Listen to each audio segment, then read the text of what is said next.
sempre gosto de um tema, hoje não vai ser diferente. Escravos de quem? Esse é o tema da nossa pregação. E aí você pode colocar um entre parênteses, porque eu só vou te dar duas opções. Então é escravos de quem? Escravos de Cristo ou escravo do pecado? Talvez alguns que nos visitam aqui pensem, puxa, que palavra difícil, né? Escravo. Talvez tenha gerado até um incômodo. Puxa, está falando que eu sou escravo de alguém. Talvez até para alguns ainda, discípulos, essa palavra gere algum tipo de desconforto. E um dos motivos que eu penso é porque nossa sociedade é extremamente individualista e também liberal. Então a ideia de escravidão parece um pouco ultrapassada nesse mundo liberal em que a gente vive. Ou também, talvez tenha sido uma outra coisa que gerou um incômodo. Talvez você tenha se incomodado porque você acha que é desumano. Poxa, como assim? Você pensa logo nos problemas da escravidão e como foi difícil. Isso é porque a gente às vezes tem um lado só do entendimento sobre o que foi a escravidão.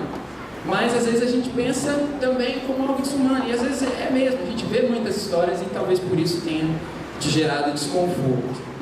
Nessa questão de desconforto por conta de um liberalismo que a gente vive, o que é mais a cultura tem nos influenciado? Liberte-se, viva a vida, viva da maneira que você acha melhor que seja. De alguma maneira, a gente sabe que as pessoas nos incentivam a isso. Não se prenda a ninguém. Viva da maneira que você acha que é correta. Olha, essa ideia ela tem muitos influenciadores, tem várias pessoas que influenciam a cultura para que a cultura pense dessa maneira.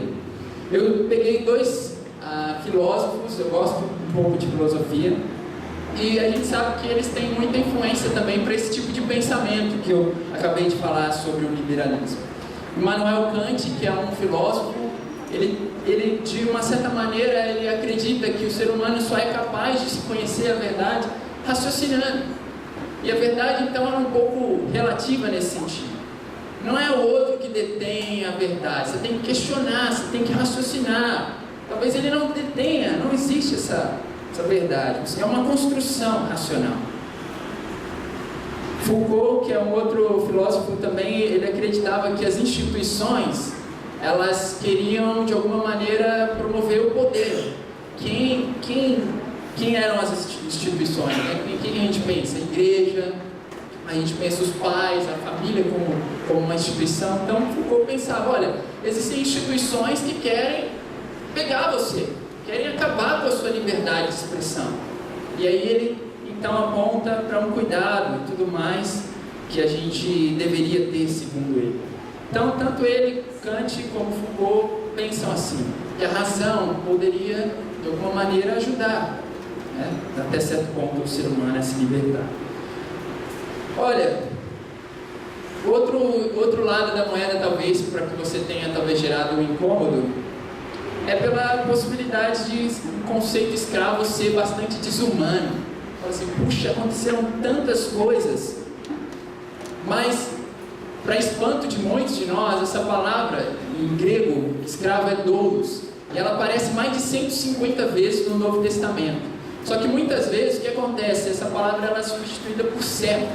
Ela foi usada para adaptar, talvez, não sei, os tradutores pensaram em uma adaptação da linguagem para as pessoas entenderem. Isso acontece mesmo, isso faz parte. Não foi nenhuma deturpação absurda. Mas eles tentaram adaptar uma linguagem, trazendo ao invés de escravo essa palavra servo. Só que servo é diferente de um escravo.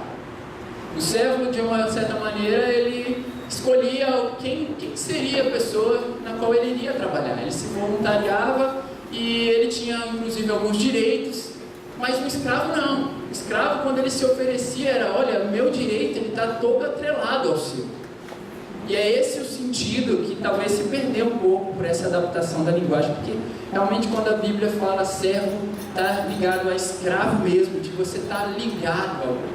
Os seus direitos estão entrelaçados agora a essa pessoa. Bom, talvez alguns questionem então, puxa, eu tenho que necessariamente estar de algum desses lados, ou escravo do pecado, ou escravo de Cristo? Bom, eu digo essa manhã que sim, porque cada um de nós somos controlados, ou guiados nesse sentido, por algo. Ou nós somos então escravos de Cristo, ou escravos do pecado. Isso como começou? A gente pensa em Gênesis. Quando a gente pensa em Gênesis, eu quero ler uma escritura com vocês em Gênesis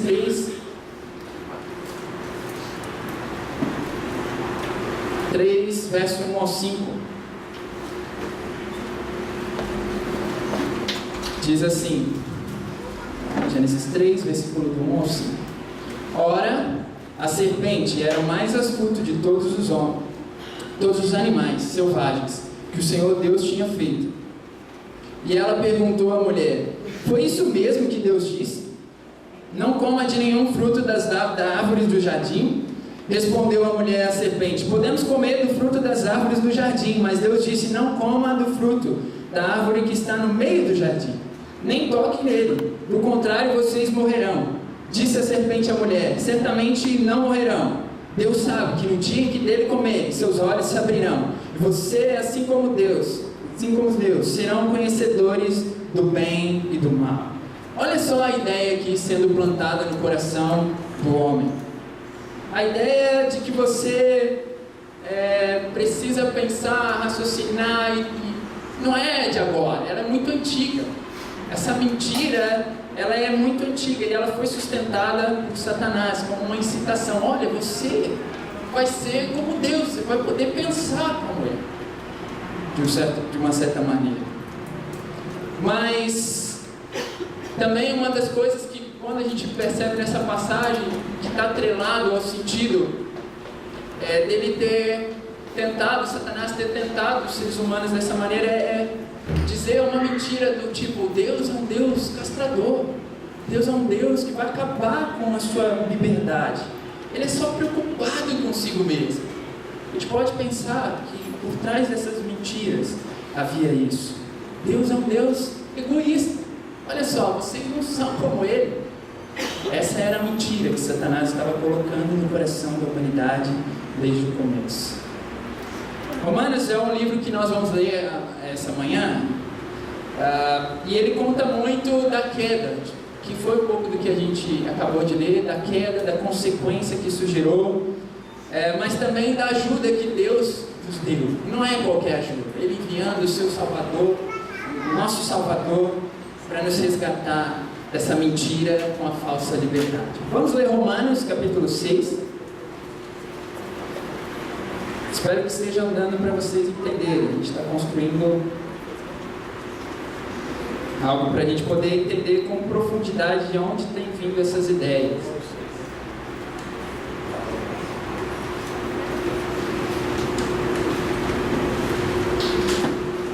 Romanos capítulo 6, a partir do verso 15, diz assim: então, vamos pecar porque não estamos debaixo da lei, mas debaixo da graça? De maneira nenhuma. Não sabem que quando vocês se oferecem a alguém para lhe obedecer como escravo, tornam-se escravos daquele a quem obedecem? Escravos do pecado que leva à morte ou da obediência que leva à justiça? Mas graças a Deus, porque embora vocês tenham sido escravos do pecado, passaram a obedecer de coração a forma de ensino que lhes foi transmitido. Vocês foram libertados do pecado, tornaram-se escravos da justiça. Falo isso em termos humanos, por causa das suas limitações humanas. Assim como vocês ofereceram os membros do seu corpo em escravidão à impureza e à maldade que leva à maldade, ofereçam agora em escravidão a justiça que leva à santidade. Quando vocês eram escravos do pecado, estavam livres da justiça. Que fruto colheram então das coisas das quais agora vocês se envergonham? O fim delas é a morte. Mas agora que vocês foram libertados do pecado e se tornaram escravos de Deus, os frutos que colhem levam à santidade, e o seu fim é a vida eterna. Pois o salário do pecado é a morte, mas o dom gratuito de Deus é a vida eterna em Cristo Jesus, nosso Senhor. Então o livro de Romanos ele vai trabalhar essas questões, como eu falei, da queda do homem, de como Deus vem, restabelece, envia Jesus como uma maneira de salvar aquele ser humano pecador, perdido. E aí agora o capítulo 6 é uma carta, dentro dessa carta, é o período em que ele está falando da santificação, dos frutos que esse entendimento daquilo que Deus fez por você, da salvação gera, que é a santificação. Paulo está lidando aqui com alguns judeus que estavam ainda vivendo ou debaixo de algumas leis, de algumas regras. Era um público bastante judaico, né? Tinha bastante judeus ali em Roma, então ele lida especificamente com isso. O que era esse tempo da lei que a gente pode pensar? Que ele está falando aqui, olha, vocês não estão mais debaixo da lei, mas debaixo da graça. O que significa estar debaixo da lei? Bom, a gente sabe pela narrativa cristã que no Antigo Testamento Deus escolhe lá um povo e se revela por meio de várias coisas. E Deus dá algumas leis como maneira de guiar esse povo. Deus vai lá e usa lei de natureza civil, dando um conjunto de coisas, casamento, herança, como que funcionaria, leis também cerimoniais, do tipo, quais sacrifícios vocês deveriam fazer quando vocês errassem. Também Deus oferecia as leis morais para ele, do tipo, que se baseia muito nos 10 mandamentos. Então, o judeu, nesse sentido, estava debaixo dessas questões. Eles existiam em conjunto, porque Deus era realmente um rei ali para aquela nação. Então eles estavam debaixo de um conjunto de leis. Mesmo quem não fazia parte do grupo dos judeus, eles também têm um tipo de lei. Uma lei que é escrita na mente das pessoas. Se você estudar um pouco de outras culturas, você vai acabar observando que as pessoas têm uma vaga ou certa noção do que é certo e errado. Elas têm uma conduta de ética que às vezes fazem elas pensar no certo e errado.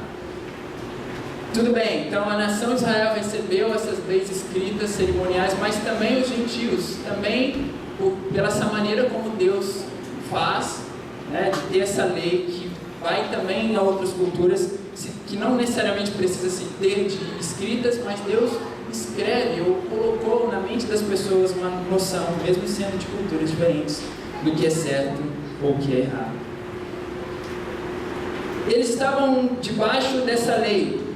Não que a lei em si era algo ruim, porque a lei ela foi dada como uma maneira de guiar o povo, uma maneira de guiar eles a cumprirem algumas demandas, alguns princípios. Mas estar debaixo da lei para o judeu, e essa era a crítica de Paulo naquele momento, era esquecer de que agora eles estavam vivendo um novo tempo, que alguns atualmente queriam seguir todas as regras, tudo certinho, completo, para de alguma maneira obter algum favor de Deus. Deus, eu estou aqui porque eu cheguei daqui, eu obedeci a tudo. E alguns viraram um pouco mais pessoas perderam essa noção do papel que a lei tinha. E essa era a crítica de Paulo também no sentido, olha, vocês não estão mais debaixo dessas coisas, vocês estão em um tempo de graça. Amém, irmãos? E de alguma maneira, esse também é o nosso tempo. Paulo revela um novo tempo, um tempo em que eles estariam debaixo da graça. E o que isso significa, estar debaixo da graça? É um tempo no qual Jesus já tinha vindo até eles. E que pela misericórdia, pelo perdão, através da fé no ato de Jesus, eles poderiam de alguma maneira se tornarem pessoas libertas. Eles estavam vivendo um tempo em que Jesus veio e pagou um preço para que eles pudessem ter uma vida de liberdade. Uma vida que não se baseava de uma certa maneira em um conjunto de regras. Eu tenho que fazer, mas Deus os libertou para viver uma vida de uma certa autonomia. E aí a gente vai explicar o que é um pouco dessa autonomia. Mas ele antecipa aqui, olha, isso não quer dizer que você vai sair pecando por aí. Ele fala, de maneira alguma. Não é porque você está no tempo da graça que você vai sair aí, por aí pecando. Porque a graça, irmãos, ela nos ensina. Ela nos ensina o quê? Que transforma também na justificação. No sentido de que no ato de Jesus, nós fomos, todos aqueles que depositaram a sua fé, foram perdoados. Fé verdadeira. Mas ela não para por aí. A graça nos ensina também a renunciar. Foi o que Marcos trouxe, a renunciar às paixões. As ações também vêm. Por isso é o processo que a graça faz também na santificação, de nos moldar o nosso caráter. Então Paulo fala, olha, não é porque vocês estão no tempo da graça que vocês vão sair fazendo tudo que vocês bem entendem. Pelo contrário, de maneira alguma, é essa graça, esse entendimento verdadeiro do que Jesus fez por você, que vai te transformar, que vai te ajudar. Paulo então ele argumenta no verso 16, fala assim, não sabem que quando vocês se oferecem alguém para lhe obedecer como escravo, tornam-se escravos daquele a quem obedecem, escravos do pecado que leva à morte, ou da obediência que leva à justiça. Paulo, de alguma maneira, ele argumenta algo que era muito comum naquela época. Os escravos, eles se ofereciam porque muitos deles estavam passando por necessidades absurdas, não conseguiam nem se sustentar. Então era muito comum alguém chegar a um senhor, alguém que tinha uma condição melhor e falar, olha, eu quero ser seu escravo, eu quero me oferecer para ser seu escravo. Então essa era a linguagem que Paulo estava usando, do oferecimento, que também era muito comum. Não existiam só alguns escravos de guerra, existiam pessoas que voluntariamente se ofereciam para serem escravos. E aí ele associa isso com um papel também de se oferecer para duas questões, que é ser escravo do pecado ou escravo da justiça. Só existem essas duas coisas. E ele fala um pouco dessa consequência. Uma gera morte e a outra gera obediência. Quando você entende esse estado, você gera obediência. É isso que Paulo está continuamente ensinando aqui. Quando então alguém confessa Jesus como seu Senhor e Salvador, você está declarando que você é um escravo dele. Você está atrelado a ele. Eu e o meu Senhor somos um só. Eu estou aqui para fazer a vontade dele. Eu não sou aqui, eu estou aqui simplesmente para fazer as coisas da maneira que eu entendo, mas eu estou aberto e disponível para fazer as coisas da maneira como ele acha que é melhor. Então só existem essas duas coisas, ou escravo do pecado, ou escravo da justiça. Escravo do pecado, o que vai ser natural de alguém que está no pecado? A desobediência. É alguém que é natural, que vive como um escravo da justiça, são atos de obediência. Paulo deixa claro no verso 17, para alguns que podem pensar errado, no 17 ele fala assim, ó, mas graças a Deus, porque embora vocês tenham sido escravos do pecado, passaram a obedecer de coração a forma de ensino que lhes foi transmitida.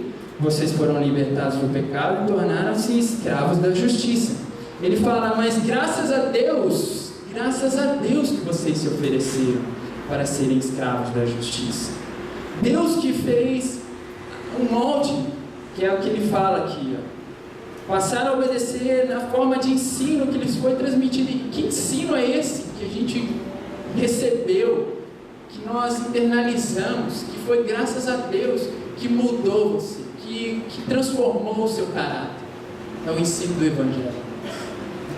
Esse ensino mudou a nossa vida. Não sei para você como cristão, esse ensino, quando eu entendi, não só mentalmente, mas no íntimo, no coração, o preço que foi na cruz, na minha vida, aquilo ali mudou a mim. Graças a quem? A mim? A Jesus, a Deus. que te ofereceu esse ensino, que produziu em mim a fé. No Colossenses, não precisem ir lá, Colossenses 1, do verso 13 ao 14, diz assim: pois Ele nos resgatou do domínio das trevas e nos transportou para o reino de seu Filho amado, em quem temos a redenção, a saber, o perdão dos pecados. Irmãos, é especial ver a maneira como Deus quebrou os nossos corações, ver a maneira como Ele forjou o nosso caráter por conta dessa boa notícia que é o Evangelho. Isso produziu certamente em nós, qual que foi a consequência? A obediência. Eu me lembro da minha época, quando eu compreendi, as minhas ações, elas começaram a ser de um fruto desse entendimento verdadeiro. Eu queria obedecer não só porque simplesmente eu queria ir à igreja, eu queria obedecer agora porque eu entendi o que o Salvador fez por mim, o preço que Ele pagou. Temos, irmãos, uma identidade atrelada a Cristo. Se você foi liberto, você tem uma identidade que está totalmente ligada por Cristo. E por que você tem essa identidade ligada? Porque o preço que foi pago por você e por mim foi altíssimo, não foi qualquer coisa. Em 1 Coríntios 6, 19 ao 20, não precisa ir lá, mas fala que nós fomos comprados por um alto preço, altíssimo preço, e esse preço foi o sangue de Jesus naquela cruz. Irmãos, nós não podemos então, aqueles que foram antes libertos, viver de uma maneira que condizente, como se a gente tivesse dois senhores.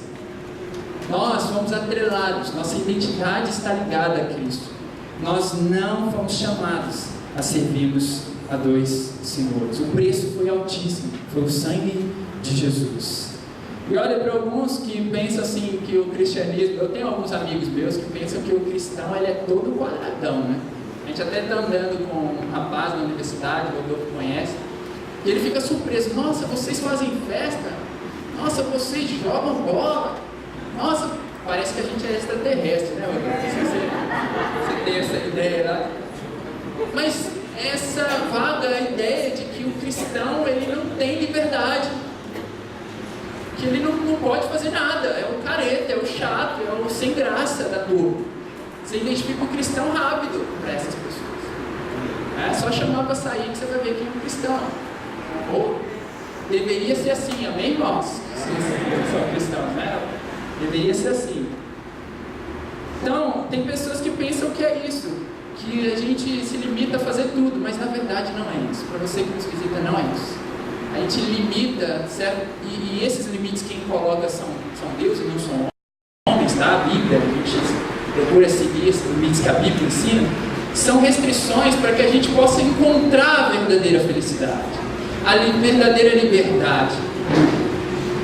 É diferente, é como você pensar assim: você vai, quer conseguir um diploma na sua universidade. Eu estou aí tentando conseguir um diploma. Você restringe seus horários, você tem um tempo que você estuda. Você não sai assim: não preciso estudar, no final tudo vai dar certo. Se você está indo para esse caminho, vou te dar uma notícia: não vai dar não. Então assim, você vai restringir algumas coisas. Isso para que você, de fato, alcance uma liberdade talvez financeira no futuro, por conta dessas restrições que foram feitas. Então, quando a gente pensa no cristianismo, é isso. Deus coloca sim alguns limites para nós, algumas restrições que são bíblicas e são saudáveis para que a gente possa encontrar a verdadeira liberdade. Amém? No verso 20 fala assim: quando vocês eram escravos do pecado, estavam livres da justiça. Que fruto colheram então das coisas das quais agora vocês se envergonham? O fim delas é a morte. Paulo ele é bem preciso, né? Ele leva a gente a pensar: olha, vocês lembram quando vocês eram escravos lá do pecado? Qual que era o fruto disso? Eram bons frutos? Vocês se orgulhavam disso? Ele fala: não, muitos de vocês se envergonhavam das coisas que você fazia. Eu tenho certeza, irmãos, irmãos, que muitos de nós se envergonhamos de muitas coisas que nós fizemos no passado. E a gente jamais quer se voltar àquela vida, ou aquele pecado que roubava você de você mesmo. E ele fala, olha, quais eram os frutos disso? Quero perguntar, que tipo de benefício hoje você tem encontrado por viver uma vida no pecado? São benefícios bons, saudáveis, para quem? Nossos pecados impactam outras pessoas também. Todas as nossas ações. Pode pensar assim, não, isso só diz respeito a mim mesmo. Não é verdade.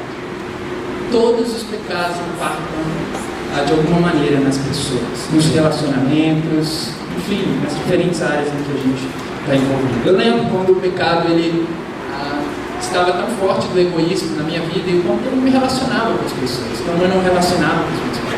Era extremamente viciado em várias e várias coisas, eu não me relacionava com as pessoas. O pecado nos prende, gera consequências. Relacionamentos meus pessoais foram afetados por esse egoísmo. Você sabe de quais eram esses também que te afastaram e te prejudicaram. Contrapartida, no verso 22, fala assim: mas agora que vocês foram libertados do pecado e se tornaram escravos de Deus, o fruto que colhem leva à santidade, e o seu fim é a vida eterna. Santidade, irmãos. Como é bom saber que você está andando num caminho que gera frutos de santidade, que beneficiam outras pessoas também. Isso é especial. E ainda mais, aqui fala, leva a santidade e o seu fim é a vida eterna. Amém? Isso é especial demais, irmãos. Várias pessoas, vários apóstolos, vários discípulos se identificavam como servos, como escravos. E aí a gente falou da origem, né? Se identificavam como escravos. Paulo começa várias cartas dele falando assim: eu, Paulo, servo, eu, escravo. Tiago falando: eu, Tiago, sou servo, Deus me escravo. Pedro e tantos outros se identificavam assim como escravos. O sentido original mesmo da palavra, atrelados a Deus. Quero ler uma história aqui com vocês de alguém que eu percebo que estava atrelado realmente a Cristo. E como a vida dele foi impactante para as pessoas à sua volta verem isso. Vou ler literalmente, tá bom? Espero que vocês me acompanhem, por favor, se concentrem, porque eu acho que é muito rica na história, pode nos ajudar a pensar sobre essa questão. Era metade do século II, durante o reinado do imperador Marco Aurélio. O cristianismo era ilegal em todo o Império Romano. Os crentes enfrentavam ameaças de prisão, tortura e morte. A perseguição era intensa. Onde Sanctus, um diácono de Viena, havia sido preso, que era no sudeste da Europa, ele foi levado a julgamento. O jovem ele foi repetidamente ordenado a renunciar à fé que professava, mas não se deixava persuadir, repetindo: eu sou cristão. Não importava o que ele era perguntado, sua resposta era sempre a mesma. De acordo com Eusébio, historiador da igreja, Sanctus teve uma posição muito firme, extremamente firme. Todos os momentos ele só repetia: eu sou cristão. Quando finalmente ficou óbvio que não diria mais nada que isso, foi condenado a severa tortura, morte pública, lá no anfiteatro. No dia da execução, ele foi forçado a passar por 2 fileiras de homens munidos de açoites. Foi submetido a feras selvagens e atado a uma cadeira de ferro em brasa. Com estas coisas, seus acusadores tentaram fazê-lo desistir, mas mesmo assim, diz Eusébio, eles não ouviram uma só palavra de Sanctus, que é esse rapaz, exceto a sua condição desde o começo: eu sou cristão. Amém? Irmãos, olha o quão longe esse homem foi por entender de quem era a vida dele. A vida dele estava atrelada a Cristo. Eu sou cristão, eu sou escravo de Cristo. Nesse sentido. E o que os romanos talvez estavam tentando oferecer para Sanctus era uma liberdade. Tão simples. Nega a sua fé. Você vai ser liberto, você vai sair daqui a pouco. Negue a sua fé. Não precisa desse sacrifício todo. Mas ele entendia que aquilo que os romanos estavam oferecendo a ele não daria verdadeira liberdade. Que essa verdadeira liberdade ele já tinha alcançado em Cristo Jesus. Que ele podia sonhar em passar a eternidade ao lado de Jesus. Que essa liberdade era uma liberdade falsa. Sabe, irmãos, quantos de nós aqui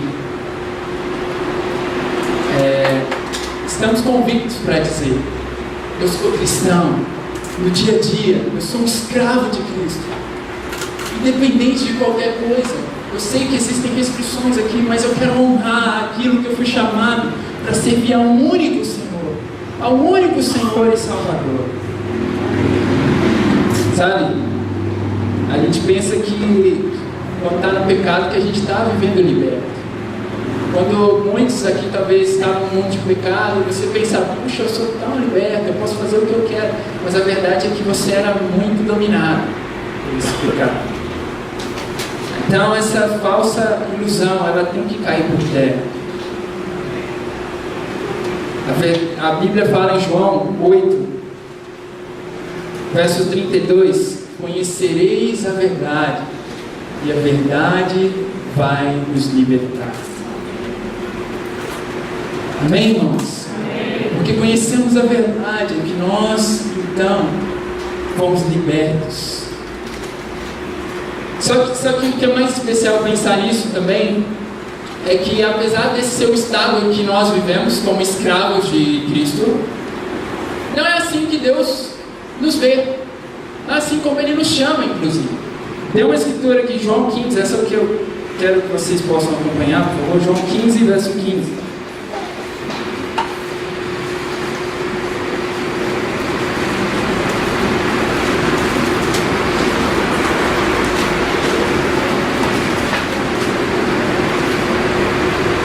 Ele fala assim: já não os chamo servos, porque o servo não sabe o que o seu senhor faz.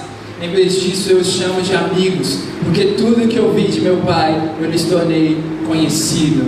Amém? Mas espera aí, Miqueias, que confusão é essa? Você falou que nós somos escravos, Jesus nos chama de amigos. Escravos é o nosso estado. Nós estamos atrelados a Ele. Se você é um escravo de Cristo, você está atrelado a Ele. Mas não é assim que Ele nos chama. Ele nos chama de amigos. E isso é muito especial. Ele tem tornado todas as coisas conhecidas. Sabe? Não há contradição aqui. Há uma complementariedade. Há um complemento. Você é escravo por natureza, o seu estado é esse, mas eu te chamo e eu te considero como amigo.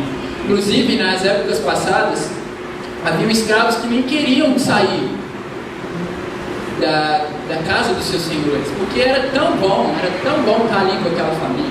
Eles não queriam sair. Isso acontecia muito também no Antigo Testamento, né? Que o escravo furavam a orelha do escravo como um sinal de que ele optou por ficar ali naquela família. É tão bom ser escravo de Cristo.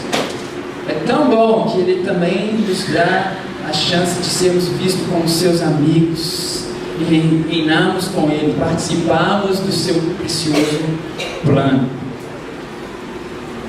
Ele nos faz filhos, nos chama para fazer parte da sua família.